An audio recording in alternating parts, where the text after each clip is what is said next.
Sport Clips Haircuts Help a Hero program funds scholarships for U.S. veterans who are pursuing a college degree or vocational certification. Visit your nearest Sport Clips to learn more and donate from October 17th through November 11th. Hey everybody, Scott Burnside, ESPN.com here on the latest edition of Hockey Today, the podcast. We hear from New Jersey Devils Captain Andy Green, talking about the Devils' surprising start, and Milan Lucic of the Edmonton Oilers joins us.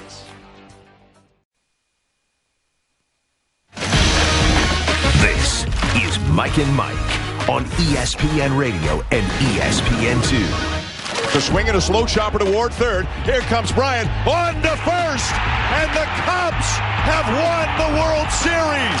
Robert tweets, so Golick, I guess Kluber wasn't too good to lose. Ha ha, you owe Cubs Nation an apology. Still love you, big guy. Congrats to the Cubs. You'll get no apology from me. Then I think you should. I think that you should apologize for not apologizing, because I think an apology. You know is what I order. apologize for? Nothing. Now, here's Mike and Mike. We are back and better than ever. Mike and Mike presented by Progressive Insurance. Our guest on the Shell Pennzoil Performance Line, Alex Rodriguez, who did a terrific job with his analysis on Fox, is going to join us in a couple of minutes. The partying in the streets in Chicago is still going on. We should get the rating from last night's game any minute. I have two separate thoughts that we have not gotten to yet this morning on greatest game ever and greatest sports year ever. Which one you want me to give you first? Let's go greatest sports year. I think you can make a really good argument with that as the capper last night. Think about the sports year that we had. You had Peyton Manning. The Super Bowl was not a great game. No, it was not. But you had Peyton Manning winning a championship in his last game. He's one of the most beloved players of all time. Then start looking through the rest of the ways our championships were decided. Alabama, I guess this came before it. Alabama-Clemson was a great game. That went right down to the end. The college basketball game, Villanova-Carolina, is game-winning shot. Big shot. It's a shot they'll be showing forever on their montage. Basketball was unbelievable. Right. LeBron coming from 3-1 down to win against a 73-win Warriors team. And hockey, Sidney Crosby, who's sort of the reigning royalty of the sport, wins the Stanley Cup. It was an Olympic year in which we had a lot of huge performances, particularly from Michael Phelps, who's the greatest Olympian that ever lived. And then there's a couple of other things you could probably throw in there, and now it's capped from a championship standpoint with a World Series that is one of the greatest ever, a Game 7 that goes to 10 innings and winds up in the crowning of a champion that we hadn't seen in 108 years. Yeah. Tough to beat. That's about as good a sports year as you're ever going to get. Because you're covering all the different sports, and you're covering it at a time when you can have immediate reaction to it as well. All right, here's the number. As I'm talking, it just came across. We were wondering, would the rating go over? The rating, they did a 25-2 last night. Wow. The rating was a 25.2 for Game 7 of the World Series last night. By comparison, the last Game 7 was 2 years ago. San Francisco, Kansas City, that did a 15.2. So let's even up the numbers here. They did a 15. This did a 25. Help me with my math. Is that an improvement of, what, 60%? Is that, what is 10 of 15? 66%, right? It's an increase of 10. Yes, I'm so bad at math. Yeah, you are. I think that's an increase of 66%. Whatever it is, it doesn't really matter. The point, did we have the number of millions, by the way? Did that come with that? We were thinking we don't have over that yet. under on 20, and what, 25? They did a 25 rating last night, and obviously the overwhelming reason was because people were tuning in to watch Alex Rodriguez doing his terrific job analyzing these games. All kidding aside, he really did. Yeah, he did. And A-Rod joins us here on Mike and Mike on the Shell Pennzoil Performance Line. Good morning, Alex. Hey, what's up, Mike and Mike? Well, listen, I mean, we are sitting here trying to put into some perspective what we just saw over the course of 7 games, and then in particular over the course of last night. And again, you have been receiving a lot of compliments for the work that you did with your analysis. I'd love you to break down, if you could, the performances of the 3 different pitchers who were so good in these playoffs and all of whom got hit last night. Kluber, Miller, and Chapman. Each individually, what did you see as the cause of their inability to do last night what they've done throughout this postseason? Well, I mean, first of all, it just reminds you how great those 3 pitchers are, but it reminds you that it is a human game. And, much like boxing, without your legs, you don't have anything. And I thought that was the one common denominator between those three guys. They pitched an awful lot. They were very exhausted. And specifically Miller and Kluber, their off-speed pitches, secondary pitches, were very flat. And they were just rolling up there. And we didn't see much of that in Kluber in game 1 or 4. With Chapman, look, he threw 5 1/3 in 3 games, 97 pitches, and he just looked like a boxer that just ran out of gas. He was on the ropes day one. And I think what the folks at home don't appreciate, because they just see the miles per hour, when you're fatigued, the miles per hour per se don't get affected, but what gets affected is your command and your life on the baseball. And you saw this specifically with Kluber and Chapman. How about the other side of that, from the hitter side, from your side of it? In today's game with the ability to watch pitchers on tape and scout and such, how long it takes and what part of it was figuring these pitchers out because you see them a number of times through a series? Yeah, it's a few things. So you see him, for the third time in less than 10 days. On top of that, you're seeing a lot of video. And if his stuff is not as sharp, boy, that's like a triple whammy. And I think that's what you saw yesterday. And on top of that, they went from – I don't remember the last time I saw a transformation from a team that was so anemic and so undisciplined at the plate to transforming. They looked like 9-weight bogs where they wouldn't swing at a pitch outside of the strike zone.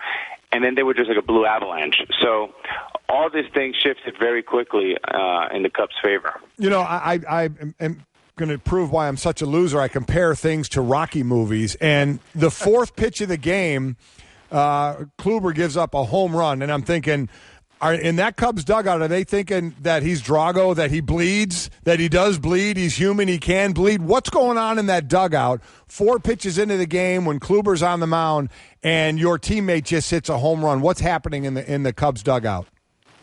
I mean, that is huge because they hadn't been able to touch Kluber, and baseball is such a mental game. And, you go back to the 91 series with Jack Morris and John Smoltz, and they're throwing bullets up there for over 20 innings. So the fact that in the fourth pitch you're able to do more than you already did in Game 1 and Game 4, boy, that is a huge lift. And Dexter Fowler just had a signature game for him in his career. Mike and Alex Rodriguez with us again as we go deep into the game, and then we'll go bigger picture with it. Were you surprised that Joe Madden took Kyle Schwarber out of the game? Not Kyle Schwarber, excuse me, Kyle Hendricks out of the game when he did? I was shocked, and if you like second guessing or first guessing, this is a baseball delight because there was so many twists and turns. But that for me was one of them because, the one thing about baseball is you want to stay out of the way. You want to let the river flow, and the river was flowing just beautifully while Kyle Hendricks was throwing the baseball. He was a complete domination. And the irony is the Santana pitch, I believe it was a 2-2 pitch, was strike 3. And Sam, the umpire, called it a ball. He walked him, and then before you know it, Kyle Hendricks was out of the game. Yeah, I thought it was a bit quick, but everything worked out just fine for the Cubs. As you're talking about let it flow, what does a rain delay, even though it wasn't a long rain delay, it was just 17 minutes, what did that do? Did it have an effect on either team, do you think? In hindsight, the answer had a huge effect. Learning what we learned in the post game with the meeting that Jason Hayward called. But usually, a delay like that doesn't really have any effect or really doesn't change any momentum. The one thing about us in baseball, unlike basketball and football, where you have timeouts, and in basketball you have 20-second timeouts, that was a 20-second timeout basically for the Chicago Cubs, where they actually went underneath where there's a clubhouse in the weight room, and they had a meeting, and they came out a different team. So good for Jason and good for the Cubs. Mike, Alex Rodriguez is with us. We are presented by Progressive Insurance. Then let's try and put some sort of big picture perspective to this. You spent the majority of your career now, I guess, looking back on it in New York, in this huge market with teams that spent a lot of money. Let's put into perspective what Theo Epstein did with gutting the thing, living through a couple of really, really bad years, doing that in a big market where sometimes people say you can't do it, and striking gold basically with every single draft pick he made to putting together a team that not only wins a championship now, but certainly looks as though they're going to be a team to be reckoned with for a very long time going forward. Mike, can you hear me okay? Yeah. Did you lose me there, Alex? You got me? I have you, yeah. Yeah. Okay. I mean, what Theo and Tom Ricketts did combined, it's really truly a masterpiece. It's a dream that private equity firms out there will plot in. Basically, do a Harvard business study on a private equity leverage buyout. I mean, you go out, and it took Theo 5 years what I thought it would take him over 100 years. And what they did on the business front, on the baseball operation, and the most important thing is, shifting of culture just in 5 years. It's really been phenomenal. How? I guess to put into words, there were 6 starters last night for the Cubs, 24 or younger. You went through World Series. How and the emotion of that and the nerves of that. How impressive is it that the way these young players were able to handle that? Yeah, I mean, that was, there's a little bit of a gift and a curse. And for those guys, Pete Rose actually said in our set that it was, and I agreed with him, that it was sometimes easier for younger players because they don't probably feel the pressure as much. They really don't understand the significance of 1908. I don't know if that was the case for the Cubs players, but it was really impressive. One of the most fun parts we had after the game yesterday, we sat down and had a beer with some of our Fox crew, and a lot of these guys covered, all the series for Fox going back to around 1996. And there's a group of about 20 of us, and every person to a man said this was the most significant, the coolest, and the biggest baseball World Series they've covered. And for me personally, I watched every World Series, from 1985 when when the Royals beat St. Louis all the way through, and I would have to agree. It's the biggest, most significant game that I've been a part of, that I've witnessed. Now, I think it is. I actually have the list of all the Game 7s in World Series history, not that just the drama of the game itself, because there is so much more at play here, but I agree, and you may have heard as we were introducing you, the rating was astronomical. It did a 25-2 rating. For comparison, Mike, Game 7 of the NBA Finals just a few months ago, right. Game 7 NBA Finals did an 18.9 rating. This game last night did a 25.2 rating. It was ridiculous. And so, Alex, as you may be aware, Golic is a Clevelander. He's a little down today, but I, and more importantly you, can provide the exact recipe, and I use that word on purpose, to cheer him up. The Joe Stone crab that you sent up here, Alex, to pay off the wager, has arrived. So, guys, bring out the food. That's going to make Golic feel again. This off the wager of Miami and Notre Dame played, and we had the wager on that, and Notre Dame won. So not only got Joe Stone crabs, I got the key lime pie up here as well. Hey, Roger, you're a good man for paying up on that. Mike, we'll do it again next year. Notre Dame comes to Miami, so I'd love to get another crack at you. We'll do it. When stuff like this is involved, I'm all in. Alex, you did a great job with the TV, really. Congratulations on that, and whatever it is that your immediate future holds, we look forward to talking again down the road. Thanks very much. Thanks, Alex. All right. Thanks, guys. That's Alex Rodriguez, who I think made himself a lot of fans by doing a really good job. Does a really good job. Analyzes the stuff extraordinarily well. I mean, really breaks it down well. He definitely does. All right, so while you dig into that, let me read you a couple of numbers. I have some perspective. Now, let's put the Super Bowl into a different category. The Super Bowl is an event in this country that sort of, at this point, supersedes anything else. But by comparison to the AFC and NFC championship games this year, Mike, the NFC championship game, Arizona-Carolina, did a 26.8 rating. The AFC championship game, New England and Denver, Tom Brady against Peyton Manning, did a 32 rating. Again, last night did a 25.2. We do not have the ability to break it down to this just yet. I wonder if the rain delay hurt them. Because when you go to a rain delay, you don't know for sure how quickly it's going to come back. Right. So I'm sure in Chicago and Cleveland, and no one turned it off. But if you're Joe fan and you're living in New York or wherever the case may be, and the game goes to a rain delay, you might have turned it off. The good thing is it was a 17-minute rain delay, but halfway into that, you knew it was ending. Right. Because they had said, the umpire said we're back in 8.5 minutes. Right. So you didn't have to wait long to find out it was coming back. It wasn't 17 minutes, and then they made the decision. They knew they were going to do it. But I'm with you. Any delay at all, especially if you were an East Coaster and how late it was getting, the one thing that held you was a tie ball game. Yeah, it's a great night. It's a great night in every way that a night can be great for baseball. I'm just trying to compare the numbers here. Again, that's to the basketball. It got a much bigger rating than Game 7 of the NBA NBA final did. This became an event. Now, look, LeBron and Steph was an event. The Warriors won 73 games. That was an event. Sure was. And that's a huge rating. An 18-9 for the NBA is a huge rating. This is to put into perspective the enormity of the rating last night for the baseball game.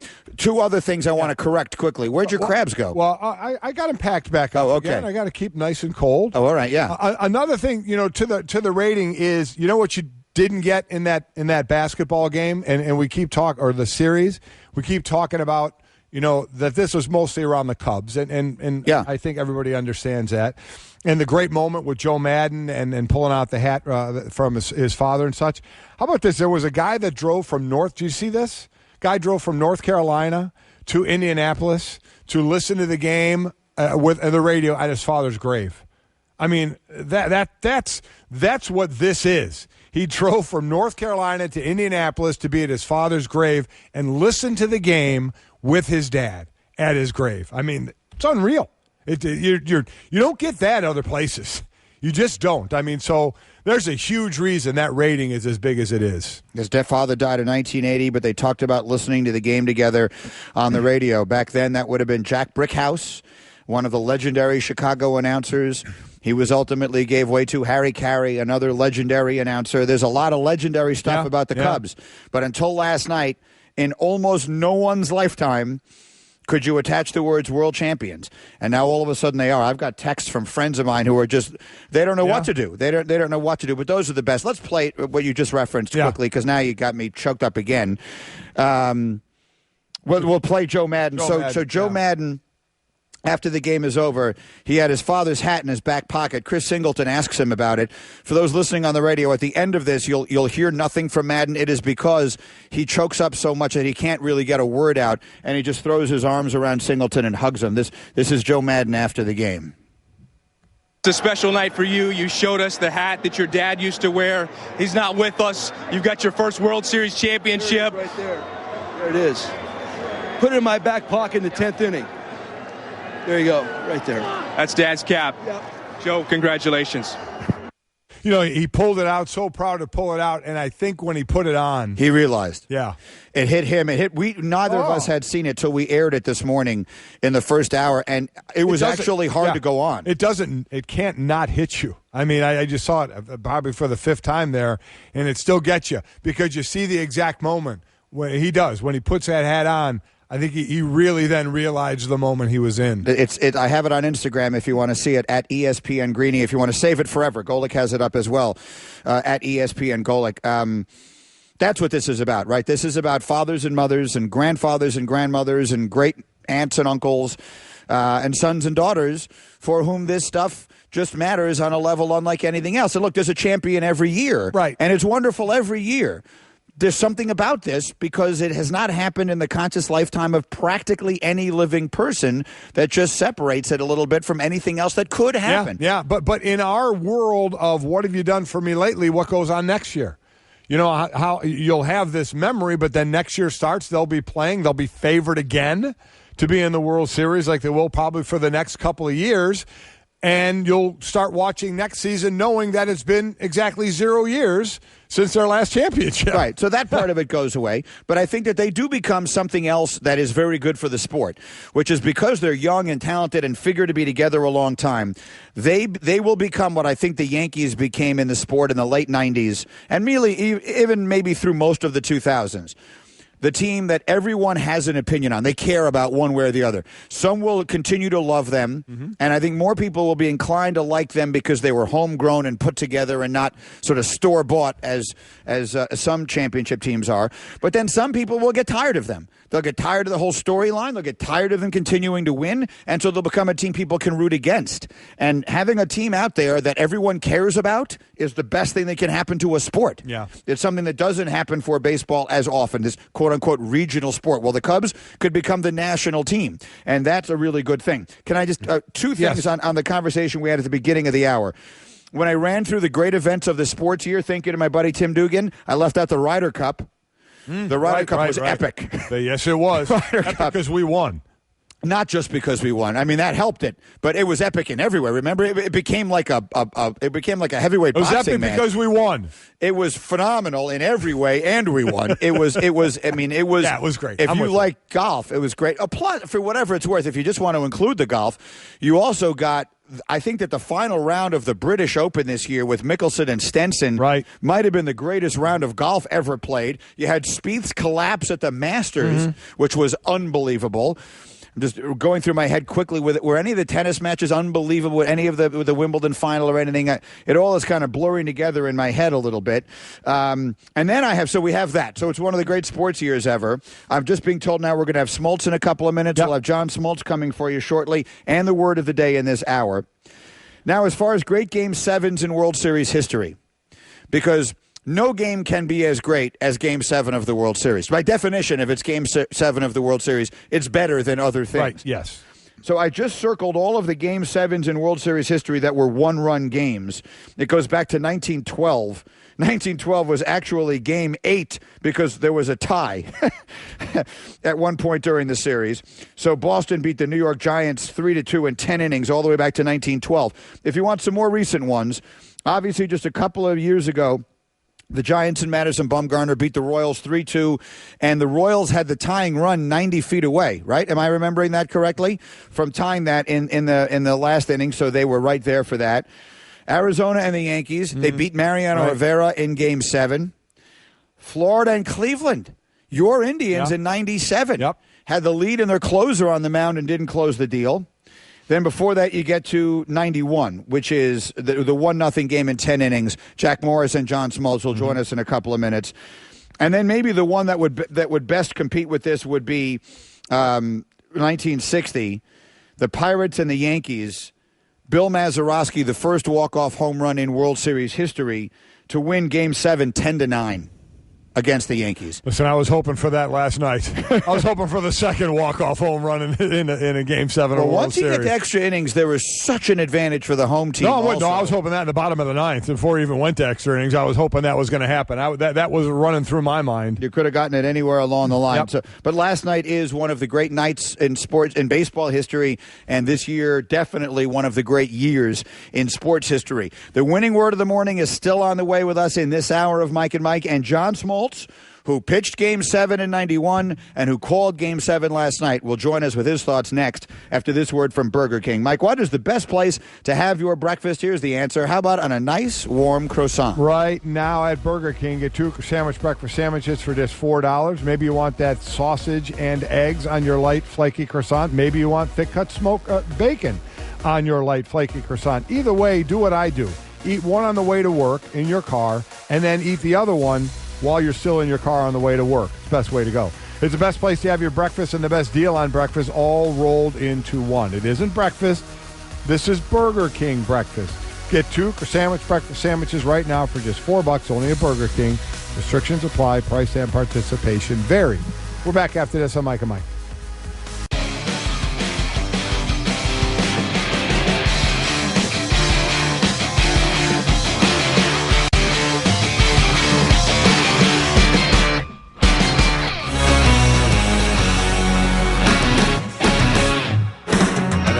Martinez, a swing and a slow chopper toward third. Here comes Bryant on to first, and the Cubs have won the World Series.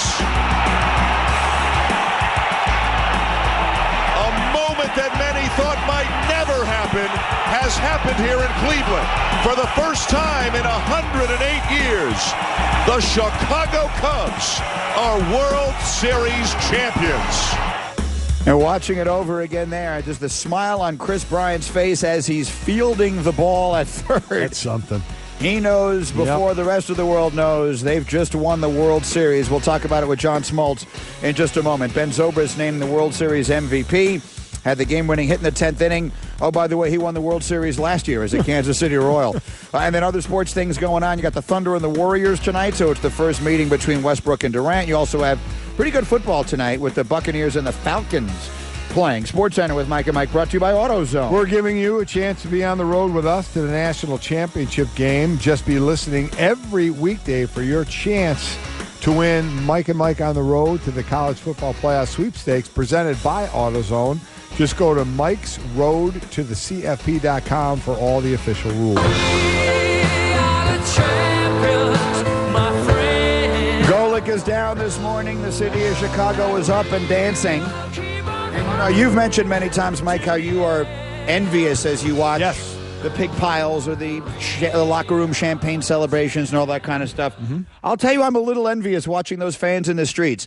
And a lot of people are saying to me, Greedy, why aren't you wearing a Cubs uniform today or anything like that? I specifically didn't want to do that because that would be totally fraudulent. I love the city of Chicago. I met and married my wife there. I lived there for years. The city embraced me, not a Chicagoan, talking sports locally for 7 years. And without that, I'd never be where I am. So I will always love Chicago and consider it my second home. But what this means to those people, it would be unfair for me to try and jump in and pretend I'm one of them. That would be totally pretending. I'm getting texts from my friends who are all these people who we're hearing from, with people saying that I was with my 91-year-old great aunt last night. That's who this is for, not for me. I was rooting for the Cubs. I'm thrilled for them. I'm thrilled for the city. I'm thrilled for all of those people. But it's not my champ. As a fan, I'm jealous because the team I root for has never won in my lifetime. That's how I'll feel someday, God willing. And I'm envious. As I'm watching all these shots of Wrigleyville going crazy last night and all that, that looks like a lot of fun. I think one of the most enjoyable things we can say for a positive story anyway, because unfortunately this would work for a negative or a bad story as well, but in this case it's a positive one, is the old, I remember where I was. I remember what I was doing when. I remember where I was when, and that's what Cub fans will know. They'll know where they were, who they were with, the night the Cubs won their first World Series since 1908. So they'll have that. As I said, they're going to go on, and they're going to be favored with this young crew and a lot of expectations for them. But for that big one that happened last night, that's what fans generations that have gone through and grown up not seeing the Cubs win will be able to say, I remember where I was when it happened. Yeah, I mean, an old friend of mine, Jordan, I just see tweeting here. One of the highlights was talking to my grandfather on the phone after the game. He was 10 the last time the Cubs were in the series. Wow. That's what this is about. It's not about that's what it's about at its absolute best and at its core. So a great night last night, no question about it. And you know who else you're going to be able to tell this story to? Not only do you remember where you were when they won it, but someday you'll be telling all of these kids who were born sometime next summer and have names like Theo and Rizzo and Javi and Addison and it'll be amazing stuff like that. when those kids at one day come home from school, you have your birthdays and in school they all celebrate it. Mommy, why are there 12 kids in my class? We all have the same birthday. We all have the same birthday. Well, son, sit down for a moment. What is 9 months from today? Someone get me the birth date of 9 months from yesterday. Let's see if that is it. That could wind up setting a record in the city of Chicago for the most common birthday. Yeah. Get ready for all of those nut-free allergy snacks that kids get to bring into school. But it's going to be a summer birthday. Even I know that's going to be in the summer sometime, right? This is the 10th month. August, what is it? Last night was the 2nd. So August 2nd. Yeah. August 2nd is going to be like the most popular birthday in Chicago going forward. That, I think, is a mortal lock. Yeah, I would say so. All you doctors, you baby delivering doctors out there, don't be taking your vacations then. Yeah. You're going to want to be working. Very nice. Look, all my friends are tweeting me in here from Chicago. This is great. Okay, we will have John. You know why? They're just tweeting you, hoping you'll read their name on the air. They're texting me. They're not tweeting anything. They're texting you, hoping you'll say their name on the air. What, you think Dan Wild just wants me to say his name on the air? That's all he wants. You think Rick Schuham just wants me to say his name on the air? Now they've won.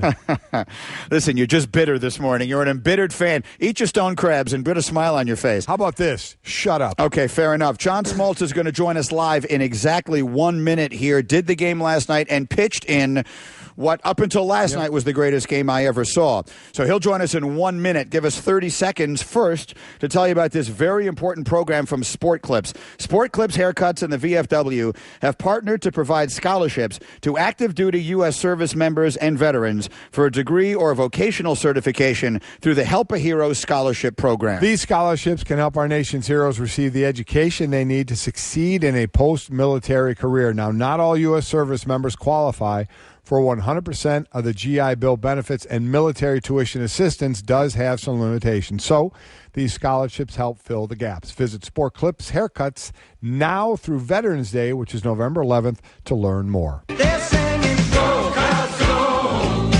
Go, Cubs, go! Was it the greatest game in baseball history? I think it was the biggest game in baseball history, and it's one of the greatest games in baseball history. The greatest game I ever watched, last night is giving it a run for its money, was Game 7 in 1991. Jack Morris and John Smoltz going pitch for pitch, 0-for-0. And ultimately, the Twins winning the World Series 1-0 in 10 innings. John Smoltz, who was brilliant that night and brilliant in the booth last night, doing the game for Fox, joins us now here on Mike and Mike. Smoltzy, very quickly on that before we go forward, because I don't know if we've ever asked you this question. Can you look back on that game now with great pride and joy at your participation in it, despite the fact that your team lost? Do you ever get past that? Well, no, it's unbelievable. I mean, I think back that feels like yesterday. It was one of the most epic moments of my life and I think of baseball. And I don't know we'll ever see it again unless baseball starts going back and changing philosophies, because we're so quick to want to get relievers in the game. But man, what a game that was. And there's moments. There's always going to be moments that you'll ever remember about some great games, and I'll never forget that one. All right, and so then now let's spin it to last night and the moments last night, and let's talk specifically about the pitchers. So I guess on the starters first, did you think that Joe Madden took Kyle Hendricks out of the game too early? Yeah, and that's not afterwards, that's before. I had this sneaky feeling that there would be I really believed last night there would be less innings pitched combined by the starters than what Jack Morris threw in that game. I really did, because of what the trends of baseball had kind of gotten people to do. The overuse of the bullpen has caught up in an incredible way to both teams. And I just thought the game was well in hand. And I have a general rule. It doesn't mean that it's the absolute right rule, but I just don't think you should make moves that make the other team happy. And the reason I say that is because the starter was cruising. 2 outs and a harmless walk that probably shouldn't have been a walk based on some of the pitches, but that trickles down into a couple scenarios. Now, all of a sudden, somebody's uncomfortable coming in with Lester, runner on, 2-run score. The game was well in hand. This shouldn't have been the game that it turned into be in an incredible classic. And that's just the way I felt then, and it certainly played out that way. And to your point, Mark Feinsand just tweeted, not one starting pitcher in the series recorded an out in the 7th inning. First World Series that's ever happened. And, John, you're right. As a guy who doesn't know nearly as much baseball as somebody like you, I sat there as a born and raised, Cleveland guy rooting for the Indians saying, well, thank God they took Hendricks out. Oh, my God, I can't believe they did that. On the other side of that, did Francona leave Kluber in too long? Probably one batter or one run too soon. You think about what he was dealing with, and there was always going to be this feeling of, I said this before the game, that both starters could be in a 0-0 game in the 5th and could both be taken out, and someone was saying, no way. Well, if you think about it, that's what happened with Hendricks. He was taken out with a 4-run lead before he finished the 5th. And for Kluber, he just didn't have his best stuff. It's the first time ever in his 140 appearances he'd never struck out a guy. His stuff was a little less than crisp. And credit the Cubs. They made incredible adjustments against Kluber, and he was having to face them 3 times. Look, at the end of the day, the Cleveland Indians had a great scenario working. They beat Boston in 3 games. They beat Toronto in 5, and they were headed to beat the Chicago Cubs in 5. For a team that's short on their starters, 3 incredible weapons in their bullpen, the way this game turns for them in the series is it goes to 7, and they exhaust options that they just didn't have. The depth of the Cubs ultimately won this series. The Cubs were, a better baseball team, but not by much. And I think for Terry Francona, his hands were a little bit tied on when and how quickly do you get in a guy that has been really good. But as we saw, the more they see him, the more he pitches, the less great he became, and it was just one of those scenarios where the Indians ran out of weapons, in my opinion. John Smoltz will be part of MLB Network's off-season programming, including its Hot Stove Show returning this Monday at 9 a.m. So as we then spin it forward, John, there are teams that come along every now and again, and they win, and then they go away. This Chicago team does not look like it's going to be one of those. How do you foresee the immediate future for the Cubs?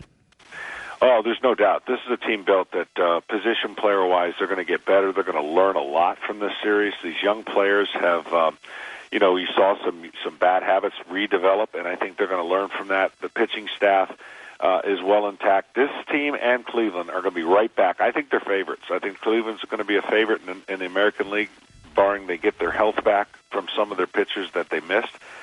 And, no, this won't be one and done and, trade the farm and find different recipes. What Terry Francona did was less than amazing. To get his team with what they lost to this point and be that close to winning a championship. And then, of course, Joe Madden, this was a team that was supposed to do this, and they did it in a unique way. They disappeared in every series. It made you question whether they had what it took, and then they bounce back, and it's kind of the motto that he prepared him for the entire journey. Smoltzy, we always appreciate your time. Thank you so much. Terrific work with you and the crew over there at Fox broadcasting the World Series. And there's no rest for the weary, as I mentioned. You'll be on MLB Network Monday. So next year starts after the weekend. Enjoy, and we'll talk to you soon. Thank you. John. All right, guys. Thanks for having me. That's John Smoltz with us on Mike and Mike. So in this day and age now of champions, how soon do you think today will be the day that somebody on the Cubs has a paid appearance? Has some paid marketing deal that's today? No, because I don't think there's one single guy on that team that's sober enough to show up. But maybe starting tomorrow. We will take a short break. We'll come back and we'll have today's winning word. Your chance to win a trip to the college football championship game with us. That's next. Mike and Mike. Geico. 15 minutes could save you 15% or more on car insurance. Visit geico.com.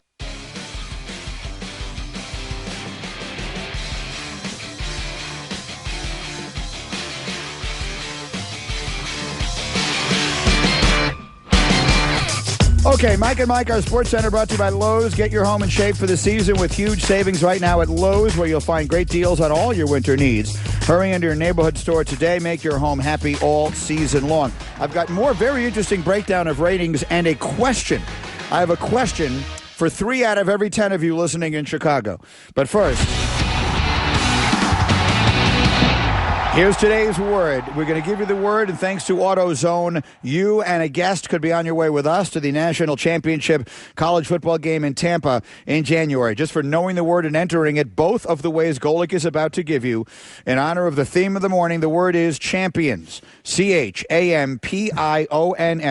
The word is champions, and Golick, here's how we enter. 2 ways to enter, and please make it these 2 ways, because if it's any other way, you will not be entered. And what a great trip. You're going to be treated like a king and queen coming down and traveling with us to Tampa Bay. So you can text the word champions to 777-000 or enter that word online at mikesroadtothecfp.com. Again, text champions to 777-000 or enter that word at mikesroadtothecfp.com to be entered. Fantastic trip.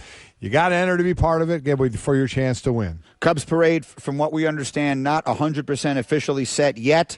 The Cubs would like to do it Friday. The city has to figure out if they can get it done that quickly.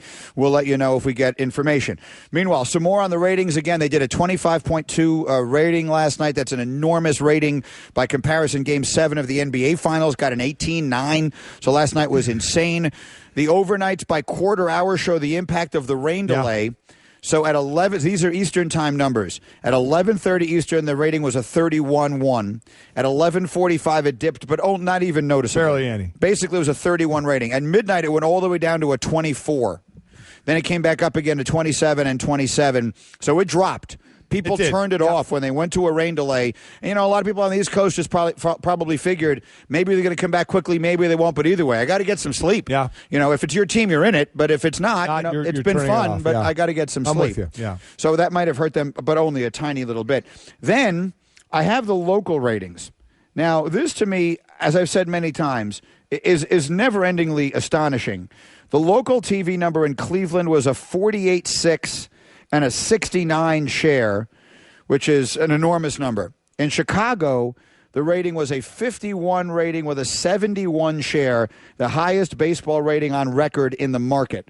That's from Michael Mulvihill, tweeted that. A 71 share. Mm-hmm. What that means is that 71% of all the televisions that were turned on were watching the Cubs game last night. Now, that's a very big number. Yes, it is. But to me, it begs the following question. What were the other 29% of the people watching? You're going down this road Three out of it. again? No, let me. Hold on. Let's say you live in Chicago, okay? And as you know, I know a lot of people who live in Chicago, including my mother-in-law, okay? My mother-in-law, who does not care for sports at all. If her son-in-law did not work in this business, she wouldn't know literally anything that was going on in sports and doesn't care. But because it's all anyone in the city was talking about, she watched the game last night. She was interested in what was going on last night. Forgetting whether you care that much or not, just the fact that it was something that had become such an extraordinarily big deal around, I would think you'd want to be a part of it. So I'm stunned that 3 out of every 10 Chicagoans put on the television and watch something else. You do this every time the Super Bowl is played. What is everybody else doing? There are people out there, A, that aren't sports fans, that aren't going to watch it, and B, not everybody in Chicago was born and raised in Chicago. The Cubs or another Chicago team isn't their favorite team in Chicago. They weren't. They're from somewhere else, so they don't care so these about are transient. it. What you're saying is they are transient people. And may not be baseball fans, and may not be sports fans. What were they watching? CMAs were on. I flipped over and watched some of the CMAs, Country Music Awards. It's fantastic. All those award shows, Brad Paisley, Carrie Underwood, the best host out there. So I watched some of that. That was on, but you know how it is now. Did you see Beyonce? That all I knew about them was that Beyonce was performing. 90% of what I watched was the game. I flipped over occasionally to the CMAs, but those were the two things I went back and forth on. And other people watch other stuff. I'm amazed that you're amazed at this. I really am stunned. I'm taken aback. You I don't know why anyone even put something else on. You're Mr. You always want to say you're Mr. outside of the box thinking. You are so in a cloistered box here. It's ridiculous of sports. I mean, it's crazy. Not everybody likes sports. Not everybody loves sports. Not everybody loves baseball. Not everybody loves Chicago teams. They have other interests. I'm going to give you a pass on how cranky you've been all morning long because, A, you're sleep deprived, and B, your team lost last night. I hate you. So everything you've said just here and all morning long, I'm willing to discount despite its combination of nastiness and lunacy. Anyway, a final thought. Congratulations to the sports fans of Cleveland. You had a great year. And congratulations to the fans of the Cubs. You've waited all your life. When you need something hearty to fuel up fast, grab a can of Campbell's Chunky Soup. Packed with big chunks of meat and vegetables. And now in 50 flavors like Chunky Chicken Noodle, New England Clam Chowder, and Sirloin Burger with country vegetables. So whether you're leading meetings at the office or your son's football team to sweet championship victory, fuel up with the meaty goodness of Campbell's Chunky Soup. Campbell's Chunky Soup, the hearty way to fuel your game. Find your flavor today at Chunky.com. I'm Andy Katz from ESPN, along with my co-host Seth Greenberg. On the latest edition of the ESPN College Basketball Podcast, we are going to discuss the notice of allegations at Louisville and Seth Greenberg on a tour around the country. Go to the ESPN app and click on the headphone icon to get our podcast. Oregon brings an offense averaging over 40 points per game into the Coliseum to face the red-hot USC Trojans. Coverage begins Saturday at 6:30 Eastern on ESPN Radio, presented by Dr. Pepper.